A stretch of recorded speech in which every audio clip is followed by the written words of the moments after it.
Hola a todos, mi nombre es Jorge Valencia, soy socio de EY o Ernst & Young y el tema que voy a compartir con ustedes es monitoreo y respuesta a incidentes de fraude en la preparación de información financiera y contable. Voy a explicarles de qué trata la exposición. Primero conversaremos un poco de qué es el fraude, cuál es su definición, cómo ocurre, quién suele perpetrarlo, cómo se puede identificar, cuáles son las tendencias, los patrones, cómo está ocurriendo en Latinoamérica y específicamente cómo esto afecta o se genera dentro de la preparación de información financiera y contable. Una vez claro las definiciones, pasaremos a ver cómo se puede monitorear, cómo se puede identificar. Acá necesitamos la participación de todos para que puedan utilizar todas las herramientas que utilizan normalmente y llevarlas a la información, a la parte transaccional, a los datos. Vamos a explicar cómo el análisis de datos nos ayuda mucho para poder identificar estas situaciones irregulares que podrían o no ser fraude. Detectarlas es clave, es parte de nuestro trabajo. Toda la información de una compañía finalmente se llega a la parte contable. La parte financiera, todos los movimientos se pueden identificar claramente en la parte contable y financiera. Entonces, vamos a identificar diferentes herramientas y tipos de análisis de datos que se pueden utilizar para identificar situaciones de fraude. También vamos a comentar algunas pruebas tipo que se utilizan en ese tipo de análisis para identificar quién lo realizó. Preparadores de registros y de asientos de diario, procesos clave que uno debe analizar, análisis comparativos entre periodos, inclusive vamos a llevarlo hasta el análisis predictivo. Partiremos de cómo es un análisis típico de las situaciones irregulares, cómo partimos de la fuente de información, cómo obtenemos esta información de los distintos ERPs al nivel en el que estamos, identificando cuál es claramente el proceso de negocio que queremos analizar y definimos las pruebas que nos gustaría realizar. Pruebas con intención de buscar, identificar y monitorear situaciones de riesgos de fraude. Entonces, teniendo las pruebas que quiero realizar, el proceso clave que voy a identificar o revisar y las fuentes de información, empiezo a trabajar mi proceso de ETL o extracción, transformación y carga de datos. Una vez que obtengo los datos, empiezo a transformarlos para que yo pueda empezar a correr mis pruebas sobre esta data. Estas pruebas, con la información ejecutada, pasan a dashboards, que son tableros de análisis dinámicos e interactivos. En estos tableros, el objetivo es poder analizar y jugar con la información, hacer filtros, preguntas, cruces, combinaciones, análisis comparativo, análisis de fechas. Por ejemplo, si analizamos los asientos de diario, hay varias pruebas que permiten identificar situaciones irregulares. Ninguna de estas situaciones que se puede identificar a manera transaccional explican o justifican un fraude como tal. Lo que generan son alertas que después se tienen que contrastar con la información de documentos, facturas, recibos, firmas u otra parte de los sistemas donde me permita confirmar la ejecución o el hecho de fraude. Entonces, nuevamente, retomando lo que son asientos de diario, la prueba se realiza, por ejemplo, en las fechas de registro. Lo que nos importa más, estableciendo un área de control buena, son los asientos manuales. Los asientos que no se generan propios por la ejecución del sistema. Asumiendo que un sistema, un ERP, tiene todos los controles bien establecidos, cuando lo llevan a los asientos manuales, ya son actividades que tenemos que monitorear. Entonces, estos dashboards dinámicos de los que hablamos anteriormente nos van a permitir identificar asientos realizados el fin de semana, asientos realizados en horas fuera de la oficina, asientos manuales realizados de repente a fines del mes o a inicios del siguiente mes, a fin de año, asientos realizados por preparadores que no corresponden al área que deben de ejecutarse, ¿no? Inclusive de áreas de supervisión, montos redondeados, glosas o descripciones de los asientos con poca descripción o algo muy genérico como ajuste en general. Diferentes combinaciones que nos permitan identificar posibles tendencias, patrones o situaciones que llamen nuestra atención. Las separamos esas situaciones, esos puntos de atención, esas transacciones, específicamente esos asientos, y de ahí la idea es llevarlos a un análisis más detallado. ¿Cuál fue el proceso, el módulo que generó ese asiento? ¿Cuál fue el usuario?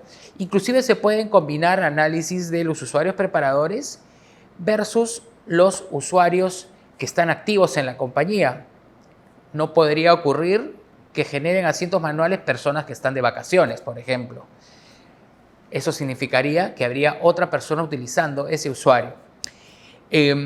A nivel transaccional se pueden monitorear inclusive límites de aprobación para autorizaciones en caso de compras. Si queremos ver que una compra debe superar los $10,000 para que sea aprobada recién por la gerencia general, podemos ver quizás incidencias de compras menores a $10,000, justo específicamente diseñadas para que los niveles de aprobación no sean los más altos.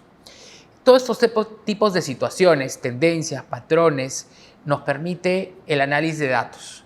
Analizar de forma gráfica la visualización, la interacción y la combinación de diferentes dashboards es lo que nos permite identificar estas situaciones de potencial riesgo que quizás requieran un análisis más profundo, inclusive entrevistas, validación de documentos o cruce con otras fuentes de información. Luego, una vez detectadas todas mis situaciones irregulares o las que haya detectado en el proceso, yo tengo que tomar acción. Es otra parte de lo que vamos a conversar mañana. ¿Qué es lo que se busca? Ampliar la información, validar estos indicios que uno pueda tener.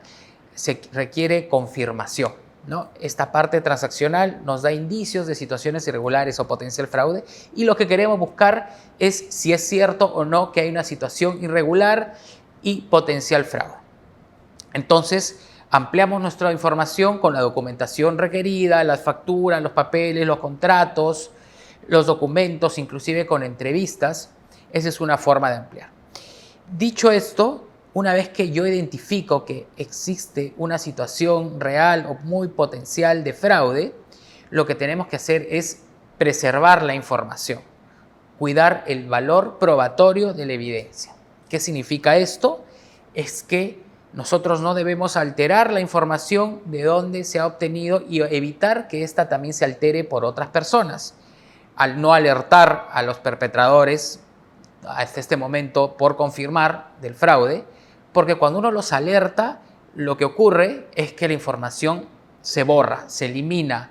Las computadoras se caen, se las roban, igual los celulares y todas las fuentes de información disponibles. Las 48 horas después de un incidente de fraude o de detectado son claves. ¿Por qué? Porque si uno llega a alertar a las personas que están cometiendo el fraude o que han cometido el fraude, estas personas obviamente van a tratar de eliminar la evidencia relacionada a esto, como les acabo de mencionar.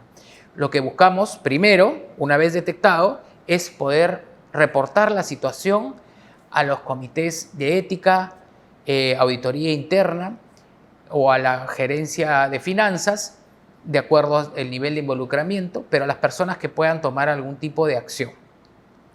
Si lo llevamos a lo que podría pasar dentro de un proceso de investigación de fraude, ellos tienen que determinar si es necesario incluir equipo tercero, empresas terceras o con personal propio, dependiendo del monto de la información, el monto del daño o dónde se encuentra la información. La idea es identificar y confirmar si es real el fraude, sin dañar el valor probatorio de la evidencia.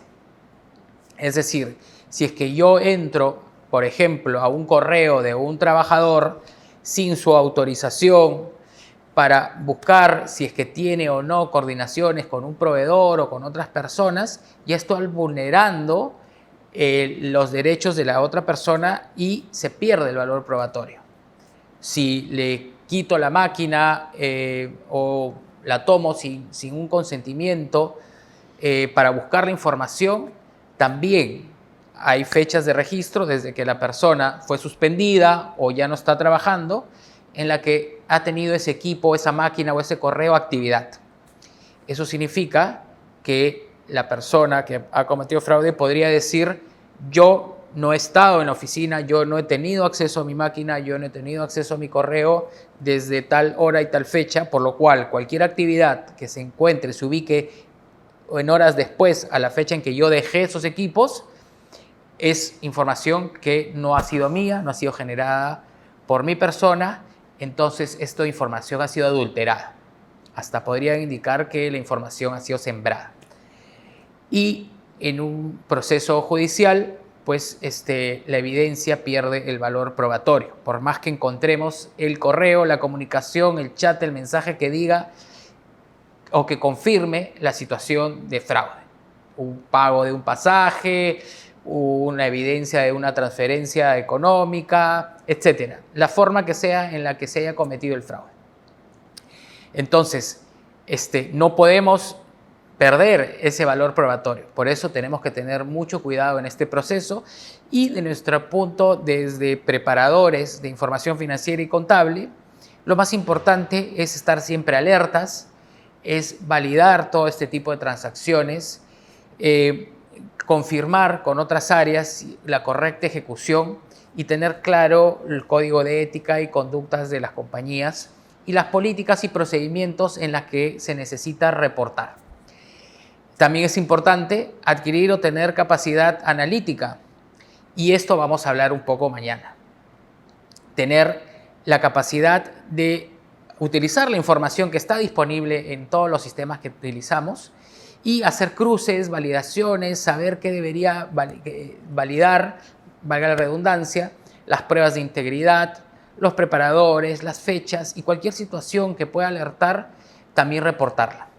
Eso es en combinación todo lo que vamos a ver mañana. Es decir, cómo el monitoreo, saber qué debo monitorear, qué debo analizar en la preparación de información financiera y contable, ya que recibimos de diferentes fuentes, qué es lo clave que debo tener en cuenta para identificar que la información que va a llevar a mis estados financieros es una información sana, es una información limpia, es una información veraz, íntegra y sin modificaciones o sin situaciones que puedan llamar la atención, finalmente, para que los valores de los estados financieros sean los más óptimos. Sabiendo qué monitorear y cómo hacerlo, y después hacer las combinaciones de monitoreo y análisis de datos, y si encuentro algo, también debo saber a quién reportarlo, cómo reportarlo y qué cuidados debo de tener de la evidencia que tengo en mis manos. Si es todo transaccional, si hay documentos involucrados, debo saber que debo de cuidar esa información, que los registros no se borren, que las bases de datos se mantengan, que los backups se ejecuten, que los documentos que puedan estar relacionados estén cuidadosamente resguardados, ¿no? Y reportar para que ya las personas ya más idóneas para los procesos de investigación hagan su trabajo, sin perder el valor probatorio. Y bueno, eso es. Vamos a ver lo que es monitoreo y respuesta ante incidentes de fraude en la preparación de información financiera contable. Gracias.